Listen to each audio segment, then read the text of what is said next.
In the winter of 1938, in a borrowed office in Stockholm, Sweden, a woman sat hunched over calculations that would change the world forever.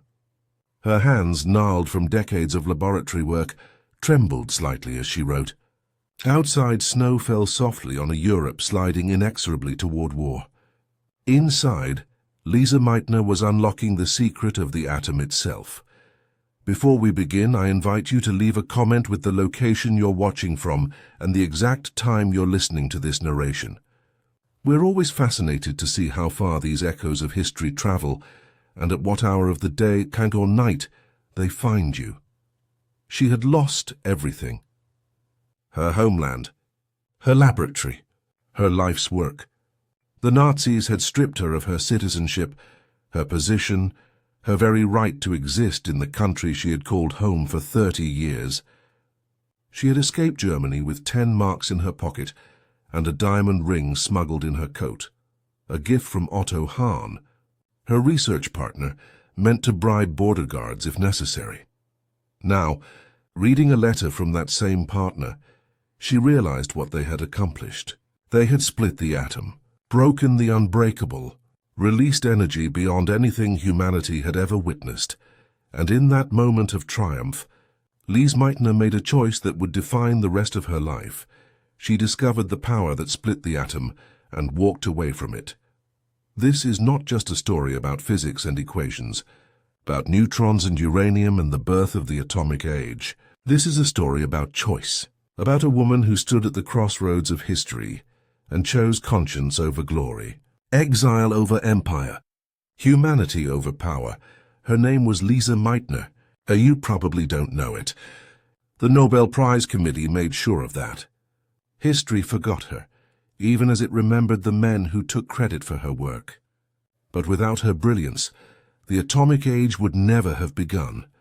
And without her refusal, her absolute uncompromising refusal to build a bomb, perhaps it would have consumed us all. Welcome back to the Litany of the Lost, where we uncover the stories that history tried to forget. I'm your host, and today we journey into one of science's most heartbreaking tales of genius, injustice, and moral courage.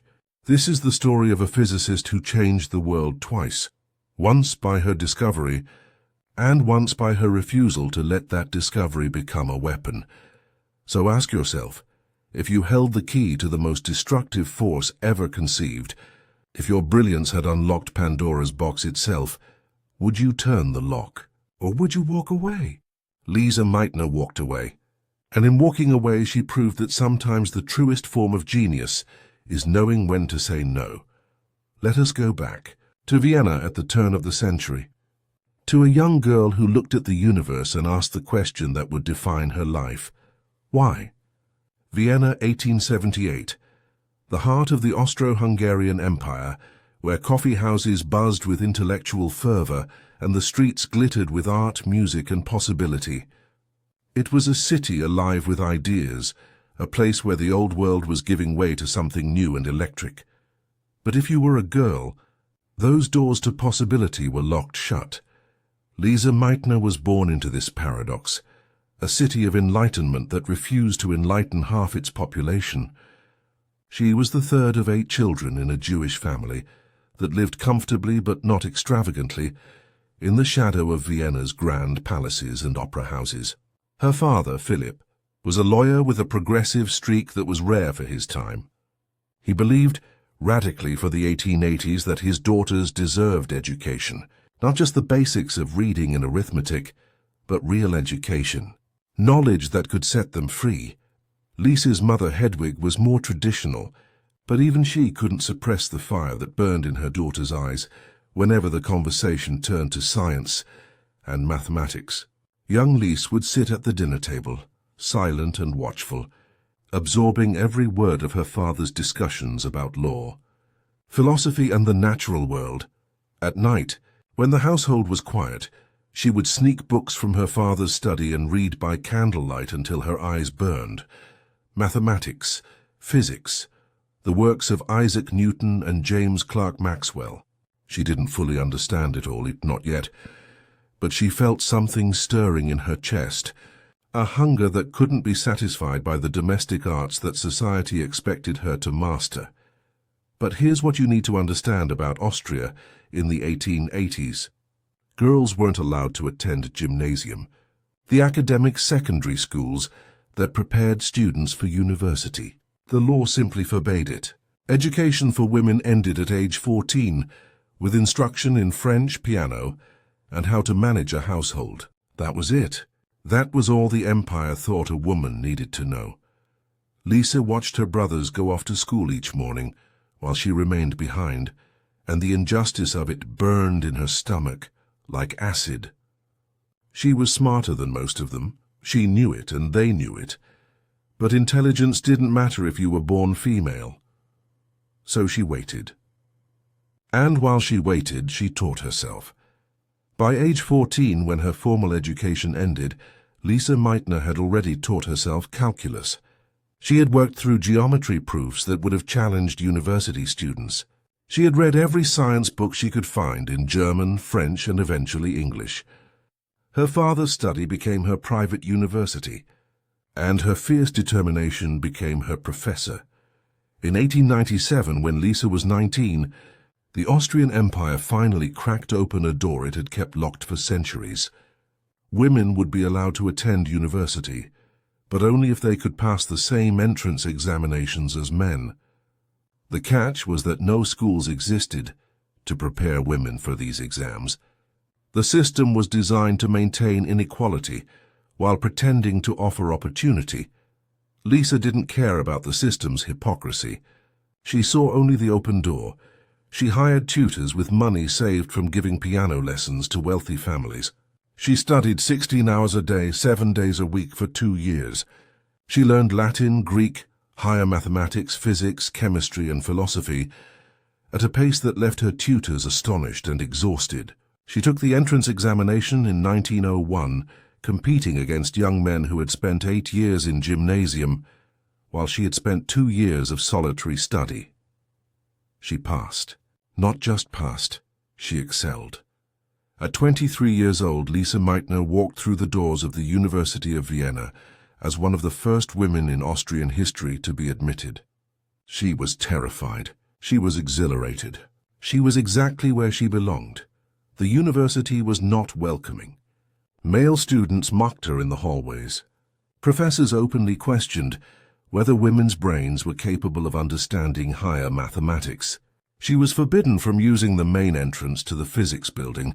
Women had to use the side door like servants. In lectures, she sat alone while male students filled the rows around her, leaving a buffer zone as if intelligence might be contagious. But Lise had found something more powerful than acceptance. She had found Ludwig Boltzmann.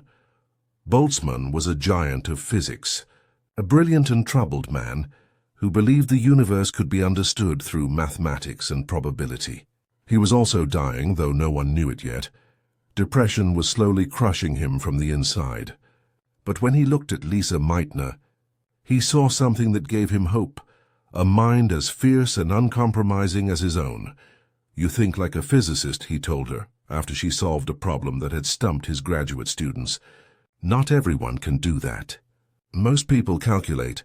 You understand?" Under Boltzmann's guidance, Lise blossomed. She devoured thermodynamics, statistical mechanics, and the emerging field of quantum theory. She asked questions that made her professors uncomfortable, challenged assumptions that had been accepted for decades, and approached physics with a creativity that came from years of having to teach herself. In 1905, while she was completing her doctorate, 2 events occurred that would shape her future. First, Albert Einstein published his theory of special relativity, fundamentally rewriting humanity's understanding of space and time. Lise read Einstein's paper with trembling hands, recognizing immediately that physics would never be the same. Second, Ludwig Boltzmann descended further into the darkness of his depression. He would take his own life the following year, leaving Lise without her mentor and protector.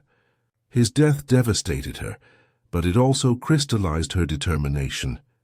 Boltzmann had believed in her when no one else would. The best way to honor his memory was to become the physicist he knew she could be. In 1906, Lise Meitner became only the second woman in the history of the University of Vienna to earn a doctorate in physics. She was 28 years old. She had overcome barriers that would have broken most people. She had proven that genius has no gender, and she had absolutely no idea what to do next, because here's the truth that no one had told her. A doctorate meant nothing if you were a woman. No Austrian university would hire a female physicist. No laboratory would accept her. The degree she had worked so hard to earn was essentially worthless in a society that refused to recognize her worth. She could return home, marry, become the educated housewife that society expected. Or she could gamble everything on a city where the future of physics was being written, where men like Einstein and Planck were redefining reality itself. She could go to Berlin. Berlin, 1907. If Vienna was the past, Berlin was the future. The city hummed with intellectual electricity. Max Planck had just proposed his quantum theory, overturning centuries of physics. Albert Einstein was working on expanding his theory of relativity. Fritz Haber was revolutionizing chemistry. This was the city where the 20th century was being born, where young scientists were dismantling the old certainties and building something new from the rubble. Lise Meitner arrived with a single suitcase, a letter of introduction from Boltzmann, and enough money to survive for maybe 3 months. She was 29 years old, alone in a foreign city with no job and no prospects. But she had heard Max Planck lecture in Vienna, and his vision of physics as a kind of mathematical poetry had captured her imagination. She presented herself at Planck's office at the Friedrich Wilhelm University and asked if she might attend his lectures. Planck looked at this small, intense woman with her Viennese accent and her determined eyes, and he did something that would change both their lives. He said yes. But you understand, he added carefully, that women cannot officially enroll in the university. You would be an unofficial auditor. You would have no access to laboratories, no official standing, no salary, of course. Of course, Lisa replied. She had expected nothing more. She was grateful for even this much. What she couldn't have anticipated was that Planck would see in her not just an auditor, but a serious physicist worthy of respect. He began to treat her as a colleague rather than a curiosity, discussing complex theoretical problems and actually listening to her responses. In the rigid hierarchy of German academia, this was revolutionary. Through Planck, Lisa met Otto Hahn. Hahn was a young chemist, just a year older than Lisa, with a friendly manner and a sharp scientific mind. He was working on radioactivity, the mysterious process by which certain elements spontaneously emit radiation and transform into other elements. It was cutting-edge science, dangerous and poorly understood.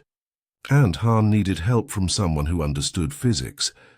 "I've heard you're quite good with mathematics and theory," he told her over coffee in the university cafe. "I'm good with chemistry. What if we worked together?" It seemed impossible.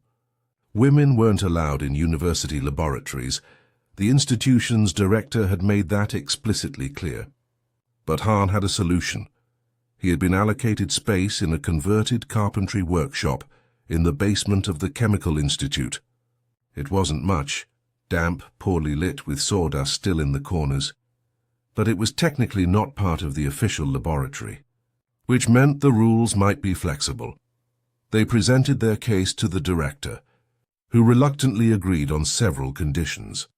Lisa could work in the basement workshop, but she was forbidden from entering any other part of the institute. She could not use the upper-floor laboratories. She could not attend seminars. And she absolutely, under no circumstances, could use the same bathroom as the male researchers. Lisa agreed to these humiliating terms. What choice did she have? So began one of the most productive and controversial partnerships in the history of science. The basement workshop became their world.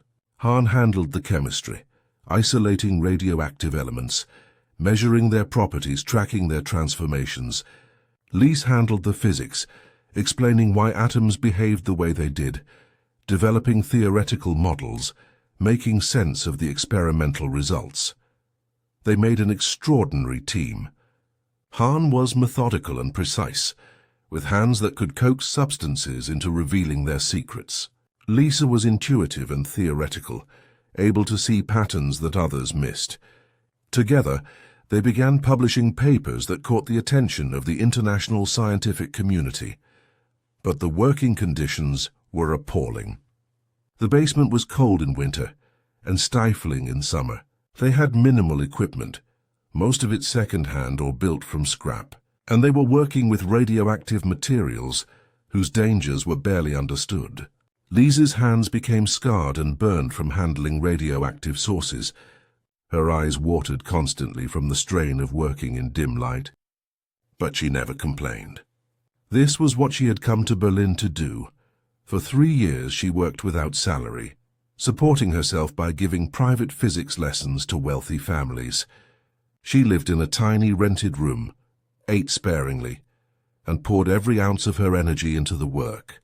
Her family in Vienna worried about her health and her future. Friends suggested she should consider marriage, find security. But Lise had tasted the exhilaration of scientific discovery, and nothing else could satisfy her. Then, in 1910, something unexpected happened. The university offered her a position as an assistant to Max Planck. It was a minor position with minimal pay, but it was official, legitimate. For the first time in her life, Lise Meitner was being recognized as a professional physicist. She was 32 years old, and she had finally forced the door open just wide enough to squeeze through.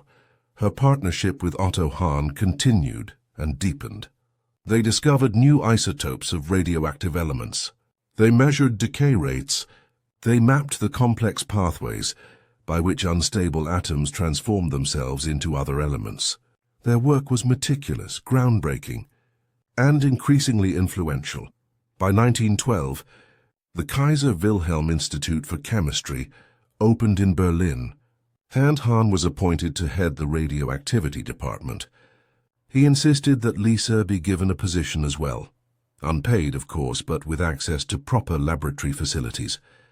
The director agreed, with the condition that she work in a separate section so as not to distract the male researchers. Lise accepted. Again, what choice did she have? The years before World War I were productive and almost happy. Lise was finally doing the work she loved, in proper facilities, with a partner who respected her abilities. She became friends with the community of physicists gathering in Berlin, Einstein, von Laue, Planck himself. They treated her as a colleague, invited her to colloquia, engaged with her ideas. It was the acceptance she had craved all her life. But beneath the surface of scientific progress, something dark was gathering. Nationalism was rising across Europe. Ancient hatreds were being polished and sharpened. And in Germany, where Lise had finally found a home, a poison was seeping into the national consciousness. A poison that would eventually come for her. When World War I began in 1914, the scientific community fractured. German scientists signed a manifesto supporting the war effort, declaring German culture superior to that of her enemies. Lise was sickened by this nationalism masquerading as patriotism, but she kept her opinions to herself. She was Austrian, technically neutral, and she had learned when to speak and when to survive through silence. Hahn enlisted as a chemical warfare specialist, helping to develop poison gases that would kill thousands. He saw it as his patriotic duty. Lise was horrified, but their friendship survived. She understood that good people could make terrible choices when swept up in the madness of war. During the war years, Lise volunteered as an X-ray technician, using her knowledge of physics to help diagnose wounded soldiers. It was grueling, heartbreaking work, but it felt more honest than building weapons. She saw young men destroyed by gas attacks, their lungs dissolved by the chemicals that scientists like Hahn had created. She understood, perhaps earlier than most, that science without ethics was not progress but catastrophe. The war ended in 1918 with Germany defeated, humiliated, and seething with resentment. Lise returned to her laboratory, hoping to rebuild the work that had been disrupted. She was 40 years old, unmarried, and still fighting for recognition in a field that grudgingly tolerated her presence but refused to fully accept her. And then, in 1922, something remarkable happened. Lise Meitner became the first woman in Germany to be appointed a full professor of physics.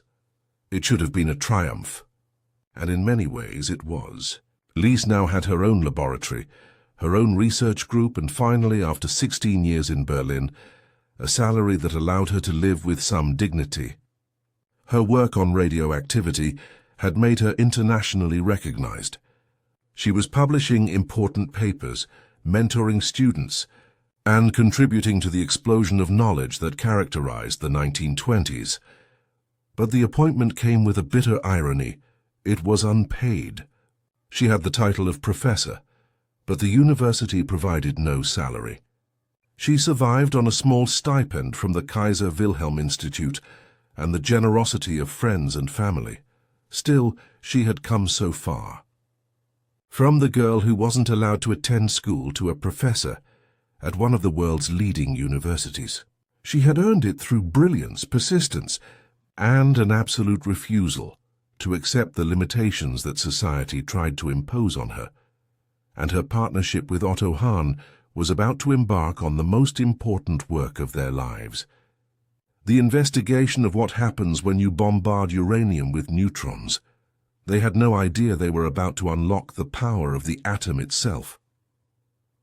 Adolf Hitler became Chancellor of Germany, and with his rise, the shadow that had been gathering for years suddenly engulfed everything in darkness. Within weeks, the transformation was complete.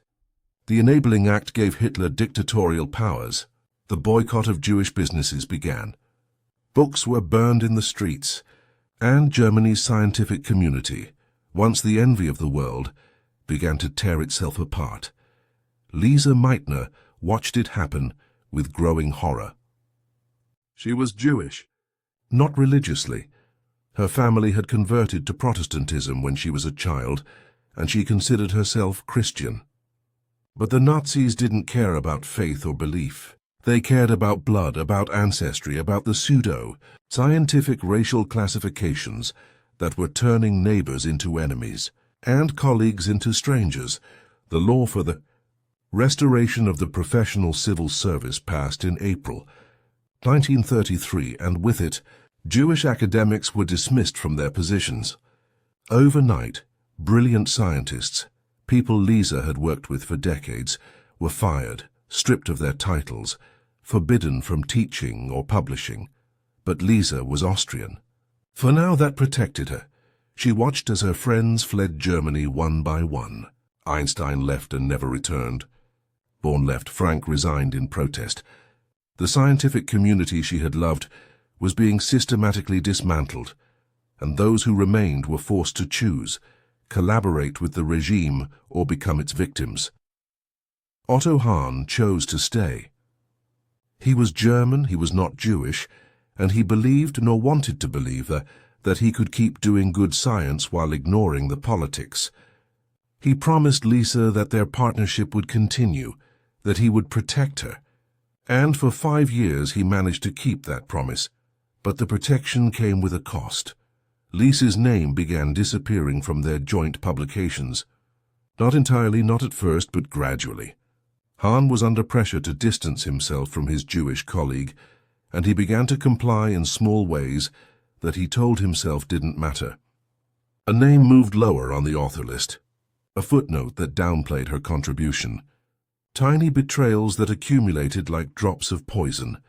Lise felt each one, but she said nothing. What choice did she have? Her Austrian citizenship kept her safe, and her work kept her sane. She buried herself in the laboratory, focusing on the research that had become her entire life, the behavior of uranium under neutron bombardment. By 1934, the race was on to create new elements, Scientists had discovered that when you bombard heavy elements like uranium with neutrons, strange things happen. The uranium seems to transform into other elements, but the results are confusing, contradictory, almost impossible to interpret. Enrico Fermi in Italy claimed he had created new transuranic elements, elements heavier than uranium. Lise and Hahn were skeptical.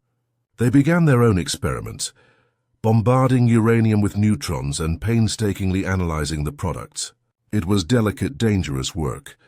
The radioactive samples had to be handled with precision, measured with instruments that were barely adequate, and interpreted with insight that came only from decades of experience. Lise was in her element.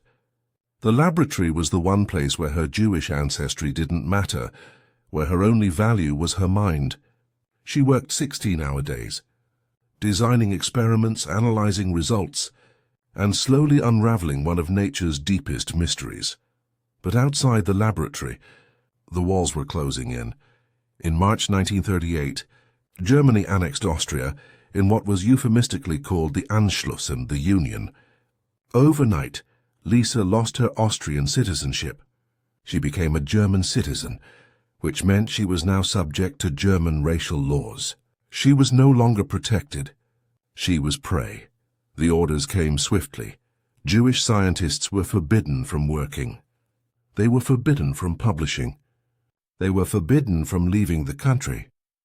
Lise was trapped in a Germany that wanted to destroy her, working in a laboratory she would soon be forced to abandon, surrounded by colleagues who were increasingly afraid to be seen with her. Otto Hahn was terrified. Not for himself, but for Lise, and if he was honest, for his own career. Association with a Jewish scientist could destroy him. He urged Lise to leave, to flee while she still could. But where could she go? Her passport had been invalidated. The borders were watched. The Gestapo had her name. Then came July 13th, 1938, the day that would haunt Lise for the rest of her life. Dirk Coster, a Dutch physicist and old friend, arrived in Berlin with a desperate plan. He had arranged for Lise to cross the border into the Netherlands illegally. No passport, no official permission, just a midnight escape and prayer that the border guards could be bribed or bluffed. If she was caught, she would be sent to a concentration camp. If she stayed, the same fate awaited her. She had 2 hours to decide. Lise packed a single suitcase, a few clothes, some scientific papers, photographs of her family.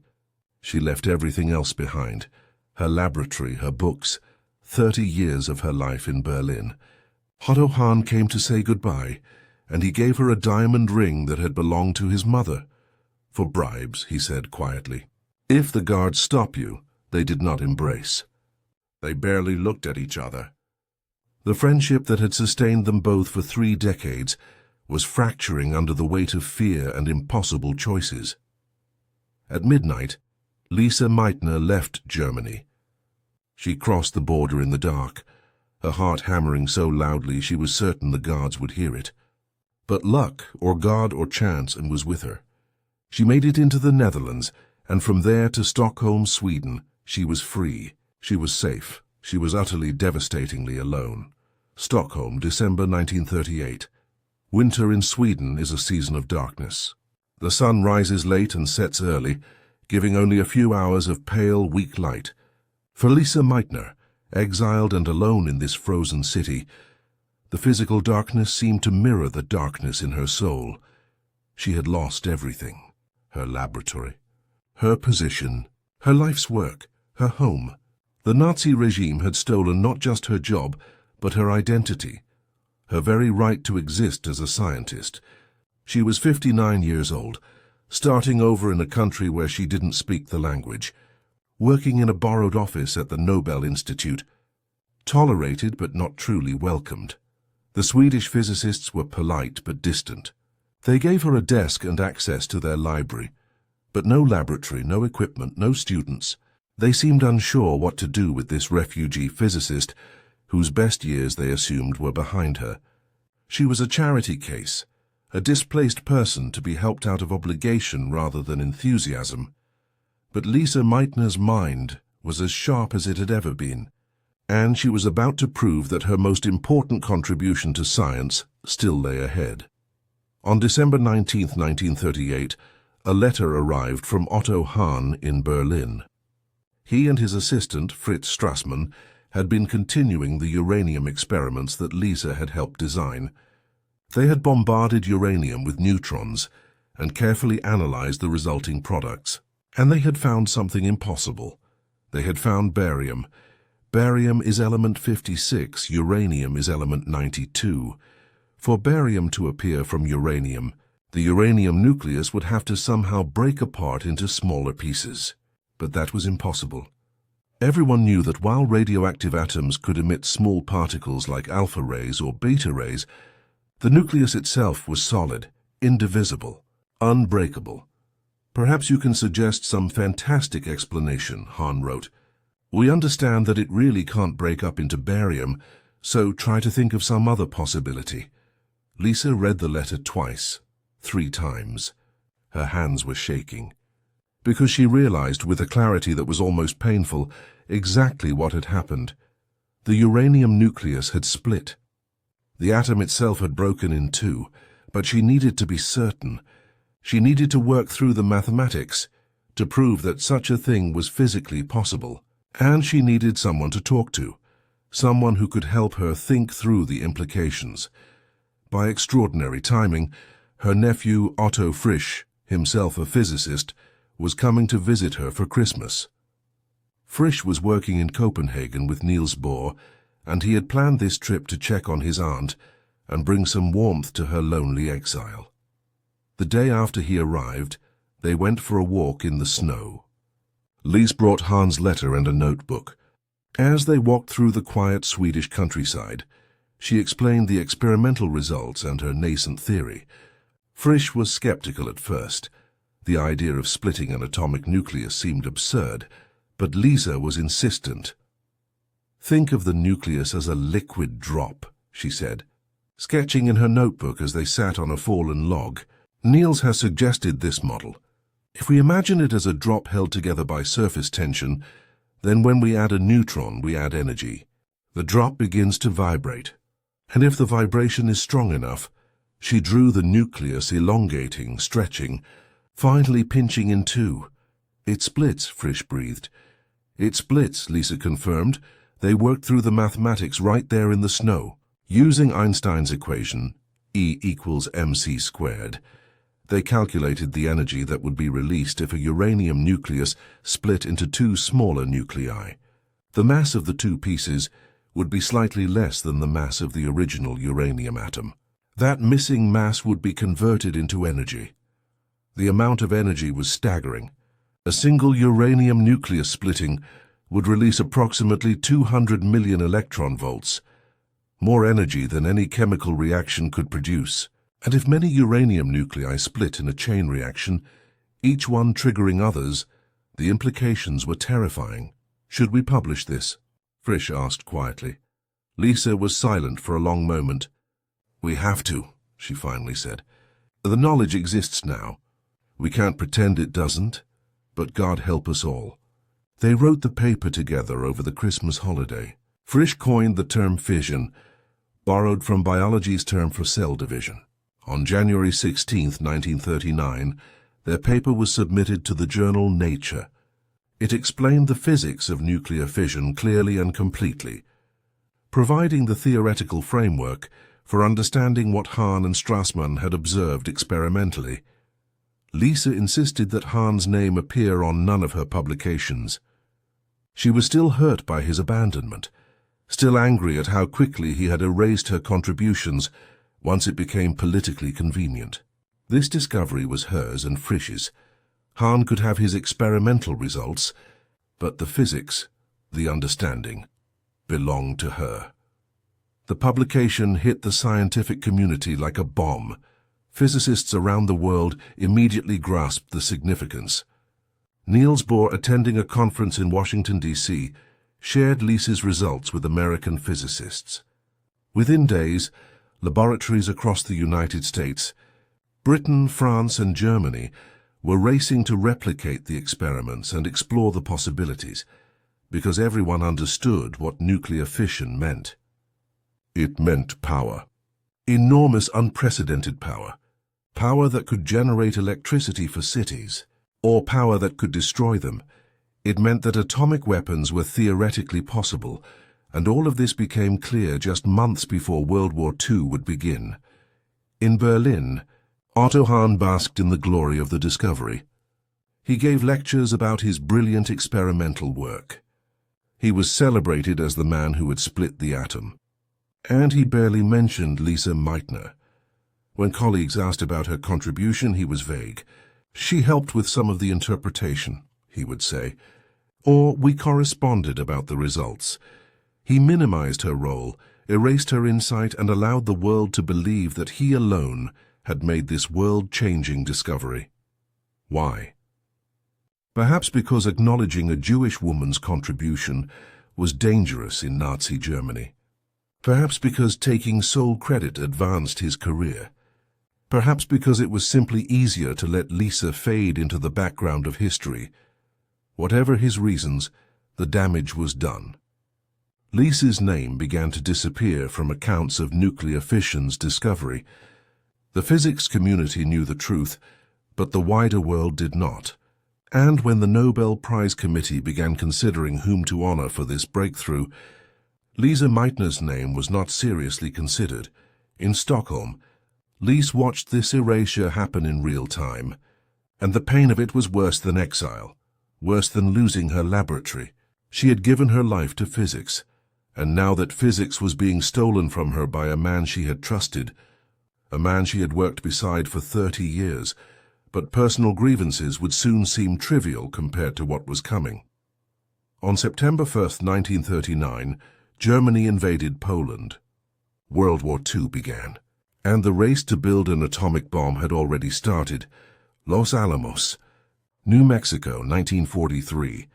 In the desert, where the ancient rocks held secrets a billion years old, human beings were preparing to unlock a secret that would make those eons seem meaningless. The Manhattan Project was underway, America's desperate gamble to build an atomic bomb before Nazi Germany could. And they wanted Lise Meitner. The invitation came in a carefully worded letter.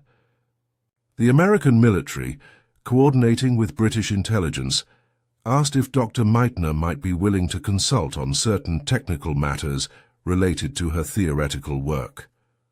They couldn't say more in writing, but the implication was clear. They wanted her expertise.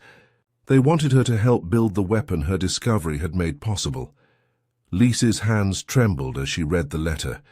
She was in Sweden still, working at the Royal Institute of Technology, in a position that was half respect and half pity. The war had been raging for 3 years. Hitler's armies controlled most of Europe. Jews were being rounded up and sent to camps. Rumors of what happened there were starting to filter through. Rumors too horrible to fully believe, but too consistent to completely dismiss. Many of her friends and colleagues had fled to America and joined the bomb project. It was seen as the righteous path, the way to defeat Nazi evil with superior science. Robert Oppenheimer was leading the effort. Enrico Fermi was there. Even Einstein, that pacifist prophet, had written to President Roosevelt urging the development of atomic weapons. The moral equation seemed simple.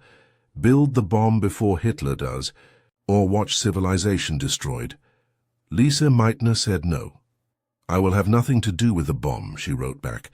Nothing. She understood what the refusal meant.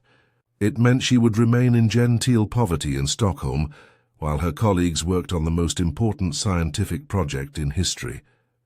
It meant she would be seen as naive, as a coward, as someone who didn't understand the stakes. It meant she would have no voice in how her discovery was used. But she also understood something that many of her colleagues did not yet grasp, that once you build such a weapon, once you prove it can be done, you change human civilization forever. You don't just create a tool for defeating one enemy. You create a tool that will hang over humanity's head like a sword for generations, and she wanted no part of it. The isolation was profound. Her few remaining friends were divided between those who thought her refusal was noble and those who thought it was foolish. She received letters calling her a coward, suggesting that her pacifism was a luxury only someone safe in neutral Sweden could afford. Others accused her of secretly sympathizing with Germany, of wanting the Nazis to win. None of this was true. Lise hated the Nazi regime with every fiber of her being. They had destroyed her career, stolen her homeland, and murdered people she loved. But she also understood that hatred could not justify every action taken in its name. She spent the war years working on relatively mundane physics problems, contributing to Sweden's efforts to remain neutral and safe. It was necessary work, but it felt small compared to what was happening elsewhere. She listened to radio reports about the war's progress, the bombings, the invasions, the millions dying, and sometimes wondered if she had made the right choice. Then, on August 6, 1945, she heard the news from Hiroshima. The United States has dropped an entirely new type of bomb on the Japanese city of Hiroshima. A single bomb more powerful than 20,000 tons of dynamite. The city has been virtually destroyed. Casualties are estimated in the tens of thousands. Lise sat alone in her apartment, listening to the reports, and wept. 3 days later, Nagasaki. Another city erased, another 100,000 dead or dying. The newspapers were filled with technical details, interviews with the physicists who had built the bombs. Otto Hahn was mentioned frequently as the man who had discovered nuclear fission and made this possible. Lise's name appeared rarely, and when it did, it was as a footnote, a minor contributor to Hahn's work. She was being erased from history, even as her discovery reshaped it. But worse than the erasure was the guilt. Lise knew intellectually that she bore no responsibility for how her discovery was used. She had not built the bomb. She had refused to help, but the knowledge offered little comfort. Her mind had unlocked this power. Without her, the physicists at Los Alamos would have been fumbling in the dark. "I feel," she wrote to a friend, "as though I have opened Pandora's box." In the months after the war ended, Lise was contacted by journalists eager for her perspective on the atomic bomb. She spoke carefully, trying to articulate a position that acknowledged both the bomb's role in ending the war and the horror of its existence. "I am glad that I had nothing to do with it," she said in one interview. "And I believe that uranium was a very unfortunate discovery." When reporters pressed her, wasn't she proud that her work had helped defeat the Nazis? She was firm. "I believe that atomic bombs should never be used again. Never. If we have learned anything from this war, it should be that our cleverness has outpaced our wisdom." In 1946, Otto Hahn received the Nobel Prize in Chemistry for the discovery of nuclear fission. Lise learned about it from the newspapers. The Nobel Committee's statement praised Hahn's brilliant experimental work, while making no mention of Lise Meitner's theoretical insight. It was as if the physics behind the discovery, the understanding of why and how the uranium nucleus split, had simply appeared from nowhere, obvious to anyone who looked at Hahn's data. Lise was asked by reporters how she felt about being excluded. She chose her words carefully. "The Nobel Prize is awarded to Professor Hahn, and I congratulate him warmly. I have no reason to be angry."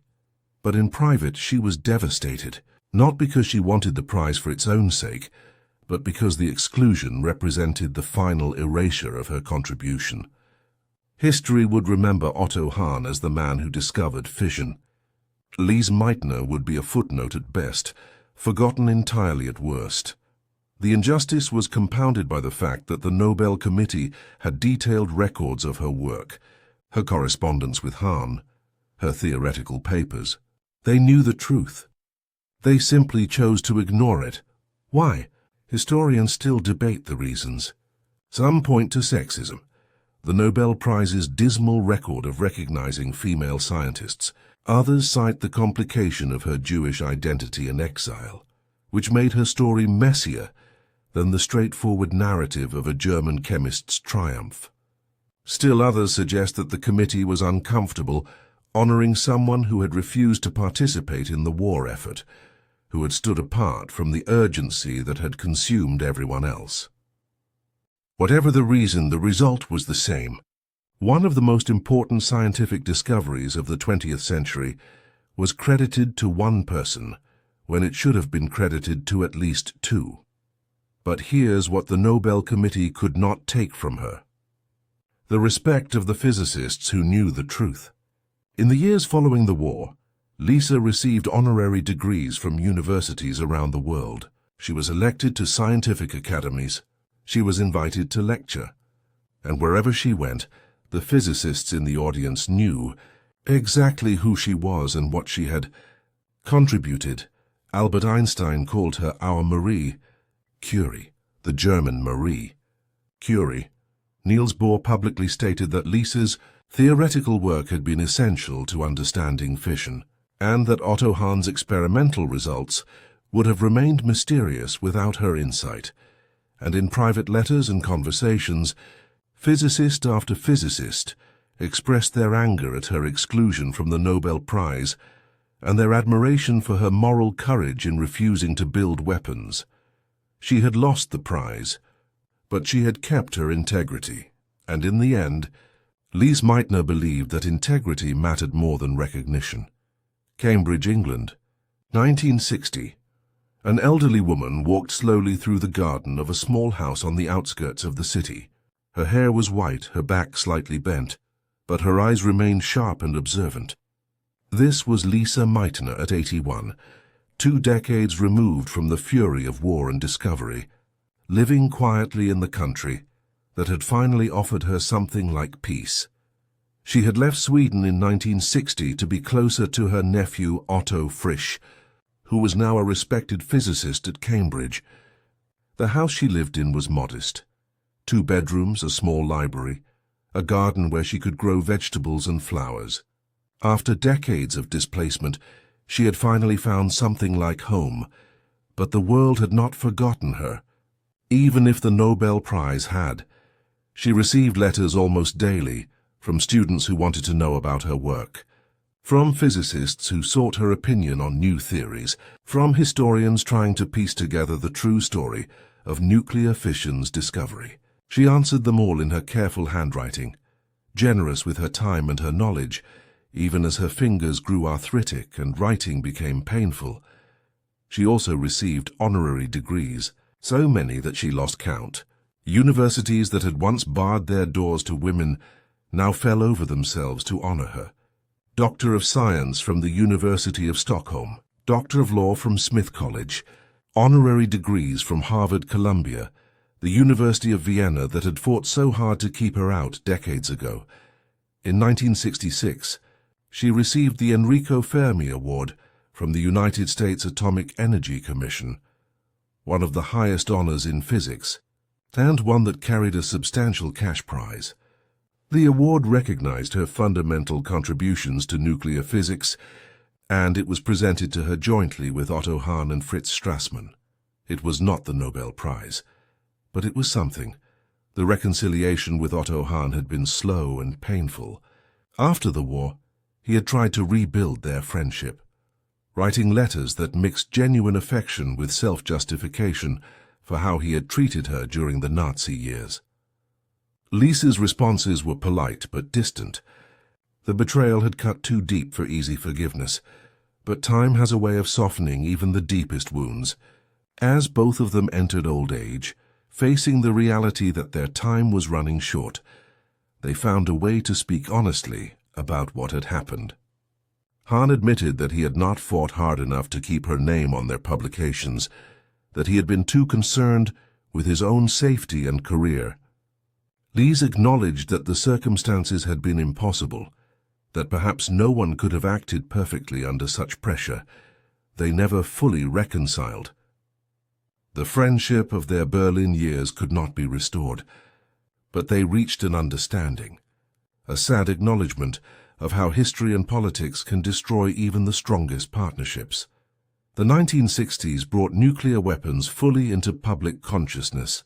The Cold War had turned the bomb from a horrifying ending to a horrifying constant. Children practiced duck-and-cover drills in schools. Families built fallout shelters. The world lived under the shadow of the mushroom cloud, and Lise Meitner became something she had never expected, a moral voice in the debate over nuclear weapons. Journalists sought her out, asking for her perspective, as one of the few living people who had been there at the beginning, who had seen the theoretical possibility become awful reality. She spoke carefully but firmly, arguing for nuclear disarmament, for international cooperation, for using atomic energy for peaceful purposes rather than weapons. "We scientists," she said in one interview, "must learn to say no. We must understand that our knowledge gives us responsibility, not just power. If we create something terrible, we cannot simply wash our hands and say, 'I am just a scientist, I am not responsible for how my work is used.' We are responsible, always." These were radical words coming from someone of her generation and background. The prevailing attitude among scientists had been that pure research was ethically neutral, that knowledge itself could not be good or evil, only its applications. Lise rejected this completely. She argued that scientists who created destructive technologies bore moral responsibility for foreseeing and preventing their misuse. In her private journals, Lise reflected often on the path her life had taken. She had wanted only to understand the universe, to uncover its hidden patterns and elegant laws. She had never sought fame or wealth or power, and yet her name was now inextricably linked with the most destructive force humanity had ever created. Was it worth it? Would she make the same choices again? She never fully answered these questions, even to herself. But she was certain of one thing: refusing to build the bomb had been the right decision. Whatever recognition she had lost, whatever opportunities she had foregone, she had kept her humanity intact. "I am proud," she wrote, "that my hands never helped build a weapon. I am proud that when faced with the choice between glory and conscience, I chose conscience." In 1968, on the cusp of her 90th birthday, Lise Meitner suffered a heart attack. She survived, but just barely. She spent her final months in and out of consciousness, cared for by Otto Frisch and his family. When she was lucid, she spoke about physics, about her childhood in Vienna, about the friends she had lost and the discoveries she had made. She never spoke about the Nobel Prize. Whatever bitterness she had felt had long since faded, replaced by a kind of philosophical acceptance. History would judge her contribution or it wouldn't. Awards and honors were transient. But the work itself, the physics, the understanding, the glimpse into nature's deepest secrets, that was eternal. On October 27, 1968, Lise Meitner died peacefully in her sleep. She was 89 years old. Her gravestone, chosen by Otto Frisch, bears a simple inscription: Lise Meitner, her physicist who never lost her humanity, the woman we tried to forget. So who was Lise Meitner? She was a girl who refused to accept that her gender should limit her dreams. A physicist who fought her way into rooms where she wasn't wanted and stayed until they couldn't ignore her brilliance. A Jewish woman who escaped Nazi Germany with 10 marks and a diamond ring, leaving behind everything except her mind. She was the scientist who split the atom, who provided the theoretical insight that turned confusing experimental data into world-changing knowledge, who saw what others missed, who understood what others couldn't, who unlocked one of nature's deepest secrets. And she was the woman who walked away, who refused to let her discovery become a weapon, who chose conscience over glory, integrity over influence, humanity over history. The Nobel Prize Committee forgot her. The history books often forget her. Her name is not taught in schools the way Einstein's is, the way Curie's is. You can graduate with a degree in physics without hearing her name mentioned even once.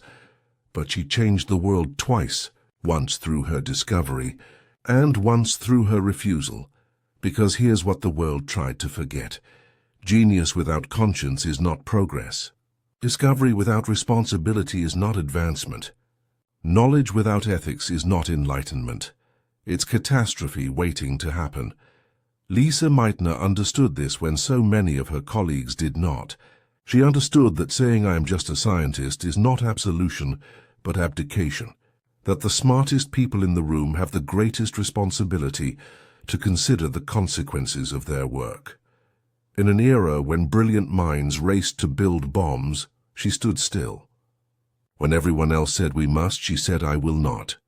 And in that refusal, in that profound act of moral courage, she proved something more important than any theorem or equation. She proved that the highest form of intelligence is wisdom. That the truest form of strength is the ability to say no. Today there is a crater on Venus named Meitner. Element 109 Meitnerium carries her name. Universities and research centers across Europe and America honor her memory.